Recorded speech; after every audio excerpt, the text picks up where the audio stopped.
Greetings, how y'all doing today? Alright, it's Anthony coming to you live in effect. Okay, so today we're going to be talking about ancestral communication. Alright, so a lot of people have been asking me, so I just wanted to do a real quick video. This is something real personal, right, for a lot of people, because we're talking about, our ancestors. So I just wanted to do a real basic, complete course on ancestral communication, right? So go and get your pens and pads ready, or make sure you review this video as many times as you need.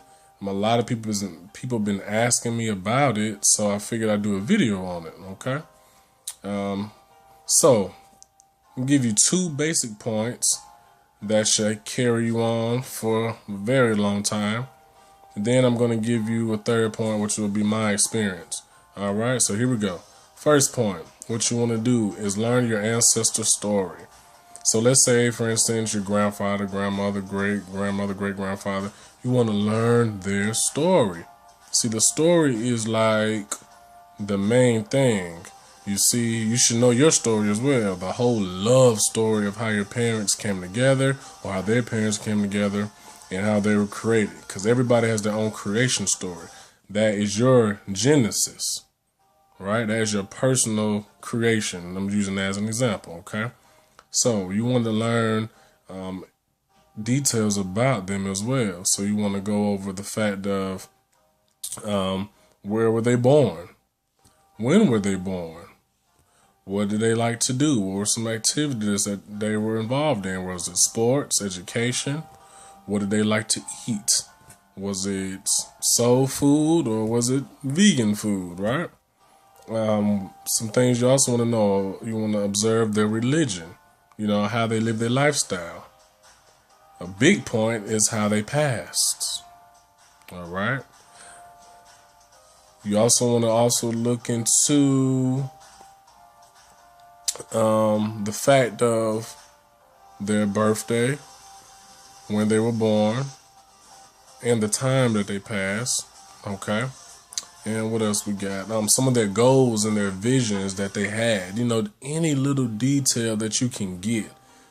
The biggest thing would be to get the obituary, right?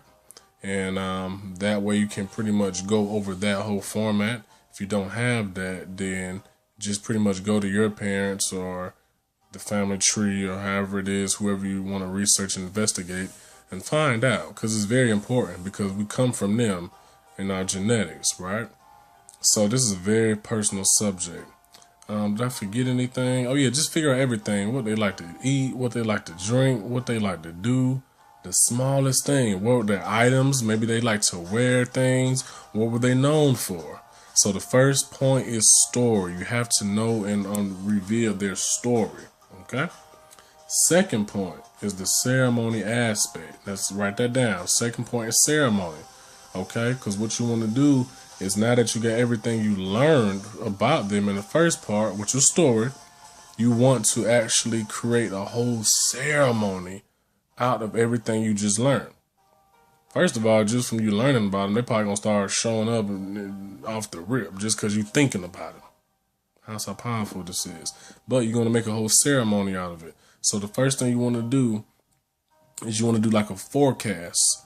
All right, so you want to say, okay, today's Monday. I want to do a ceremony to them on Saturday, for example. Okay, so you make a forecast, and this forecast is going to be, okay, Saturday, your time is going to be free from your schedule at work, and Saturday is going to be a full moon, and it's going to be, it might be a house in Jupiter, whatever. You want to pretty much get the energy of that day. It's a forecast, okay? Once you do that, that's gonna be the first part you do. That's one. Then 1A is gonna be like, you want to do like a reading on them, meaning that you want to learn, once you get their birthday, you want to learn about okay, when they were born. You want to learn their zodiac sign, all right, whether it's Leo, Gemini, Aquarius, okay. Then you also want to learn their numerology. You can take that, add that to it. You can also look up their galactic signature. And anything, any type of reading, divination you want to do on them, right? If you don't have their birthday or anything, contact somebody or dig deeper into getting it. It's ways around it, okay? So you pretty much want to do a forecast about them. I also want to observe the numbers around their life path. So if they was born this day and passed on that day, you want to kind of look at the numbers that's observed around their major life events. It's kind of key, just on the numerology level, okay? Now, still on the ceremony part, you want to look at part 2 in the ceremony part. You want to look at setting up an altar for them. If you don't already have one. If you do, that's great. If you don't, what you want to do is you want to set up a nice temporary, or I suggest a long term, right? With the obituary and things in place for them. You want to get you some cold water. You want to get you some incense. You want to get you whatever you found out they like to eat. You want to cook that food for them. You want to find out whatever items that they have. They was known for wearing jewelry. You want to get some nice jewelry. Okay. What else? Some gin, because they're spirits. And get you some music. And you just want to get in the celebration type of mind state. Now, if they passed on a real negative thing, then kind of acknowledge that too. So basically, you want to also create an activity around that. So if they like to dance, maybe you should dance. Right? Okay. So that type of thing, you want to create a whole ceremony out of it. That's 2. Now, you also want to do, again, you want to do a reading on them after you did the whole ceremony. If you can read, after you do the ceremony, you do whatever reading system that you're learning to do. All right, that's fine. Make that possible. So, those are the 2 basic things you really want to do. Just learn their story and create a ceremony out of it. It's very, very simple. By the time you get to step 2, I'm telling you, they'll be in your dreams. You'll be seeing things manifest. You'll be so surprised on the little things that start to take place that you ask about. Get in front of that altar and read the whole obituary. Just the whole thing. And just pretty much pay homage and say thank you. And if it was a tragic death, then hey, you're sorry on behalf of them. And you need their power to do everything that you need to do in this time and space. Ashe. Can I get an ashe, people? All right. So once again, this is more so geared for, people that's coming into spirituality. So if you're already advanced, just help the people out around you. All right. This is, not for you. Okay. Now, my experience, which I talk about briefly, is my grandmother. Let me see. It's my grandma. Hey, grandma.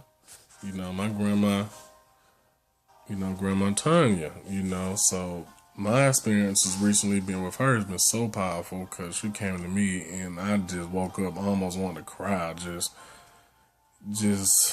couldn't even work because the energy and like she came to me as if I was doing a divination myself, just powerful, and I just realized how much she was around me and how much she had done for my family. She's like the next level up. So basically I had to learn her story from my mom. She was very famous. She was known for, they called her Nose. And she was very well known. My family come from Gary, Indiana, particularly West Knife Avenue. We also have a company named after that, West Knife Avenue. Go to our Facebook page. My grandma was so powerful. She was very famous for running back in her day. That's what she was known for. She was a great runner. She was, very spiritual.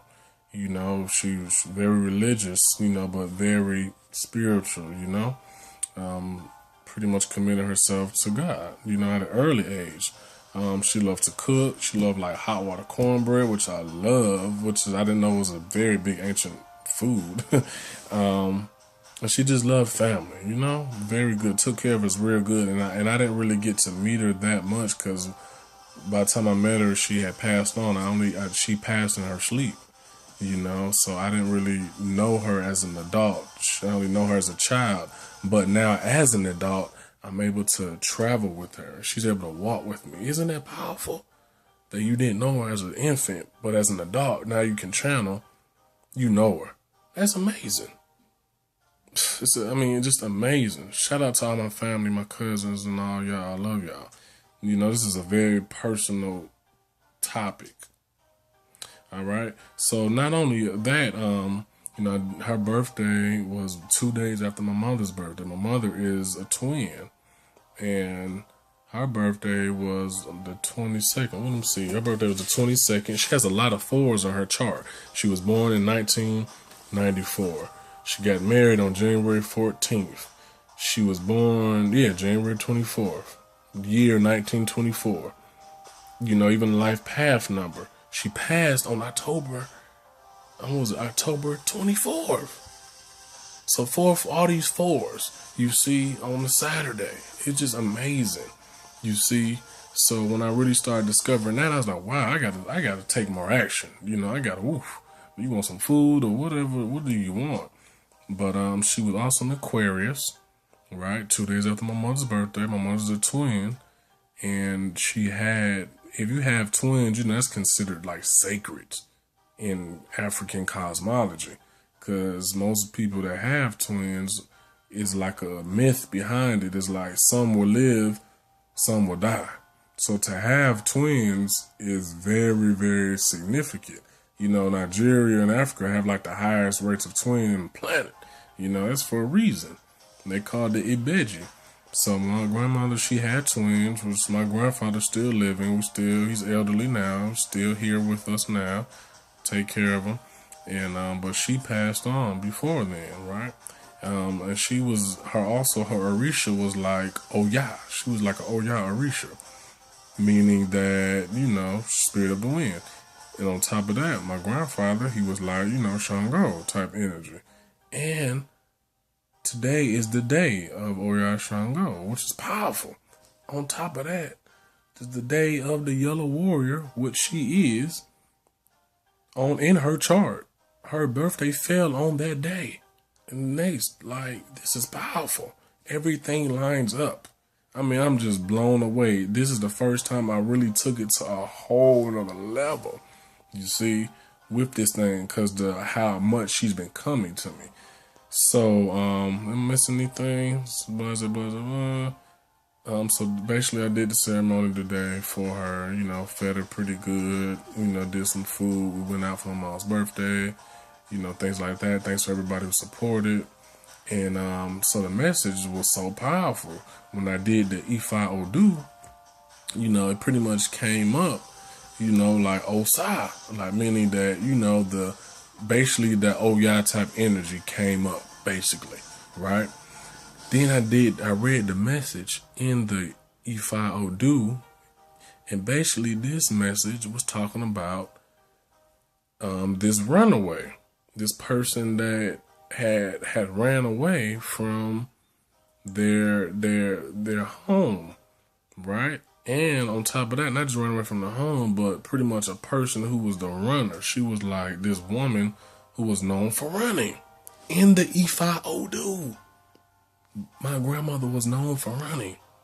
This lines up.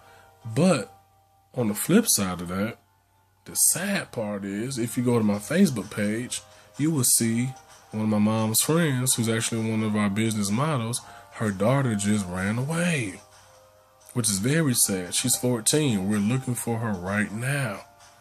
Tell me why in this Ifa Odu, it is a ritual to bring back the runaways. I almost came to tears just looking at this Ifa Odu, something that was made hundreds and thousands of years ago, right? For example, came up in my message. Now, I've already communicated on the dream side, but now this is through like the actual, after the ceremony, you do the message thing. Man, this is so powerful. This stuff works. Say you don't want to do this if you don't want to, you crazy. All right? So basically, it's a whole ritual for bringing back people who run away from you. or something, you lose something, or somebody takes something from you, you can get it back. Now, it is like taboo for me or anybody in my family to run away from things. From my grandmother's standpoint, if somebody tries to fight me, I can't run. If I have responsibility, I can't run. It's like taboo. Don't be a runaway. I was like, oh my gosh, this is amazing. You see, so this year I did something different. I actually did a healing ceremony the day that her and my grandfather got married this year. First time I ever done it. Came up powerful because he's still around. So it's key. We're using energy. And now my family is coming closer and closer together. They don't know I'm doing a lot of things behind the scenes to make that possible. And my grandmother is responsible for us having a lot of this wealth that my family's been coming into. You see? So basically she was just like, I'm good. Like, y'all, you been doing your work, as you know, because I'm the priest of the family. You know, I'm like an ancestral, priest for the family. It's usually, when you're conscious, you probably the only one, probably for a long time, maybe not. But she's good. And basically she just like keep getting this money. So that's my position. That's what she wants. Keep being successful. The message pretty much came up of wealth. It was a message of wealth, and don't be a runaway. Don't be like this. Be strong. So now I'm going to be running and doing things like that to honor her. So I know this is a little longer video, but I just wanted to really do a topic on ancestral divination. This is very key, very basic. This stuff works, y'all. I'm telling you.